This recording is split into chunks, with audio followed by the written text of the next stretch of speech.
হলো নিউ হাতুড়ি সুতা, খাটু মাল, 5 টাকা পিস, প্রতি পিস 5 টাকা বিক্রি করতে পারবেন। 400 টাকা গুরুশ। অ্যাভেলেবেল কালার আছে, এই যে এরকম নিউ হাতুড়ি।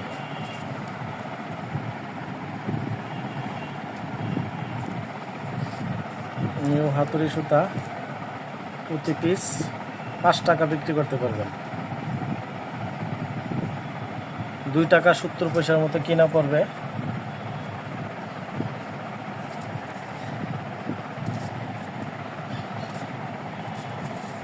যাদের প্রয়োজন আমাদের সাথে যোগাযোগ করবেন। অসংখ্য কালার আছে, বিভিন্ন কালার। এগুলি মিক্সার কালার বানানো হইতেছে, মিক্সার কালার। এই খাটো মালটা 5 টাকা অনেক চলে। যারা গ্রামগঞ্জে ব্যবসা করেন অবশ্যই আমাদের কাছে নিতে পারবেন। মিনিমাম 1 বস্তা মাল নিতে হবে। আর যারা ফ্যাক্টরিতে আইসা নিতে চান তারা অল্প নিতে পারবেন।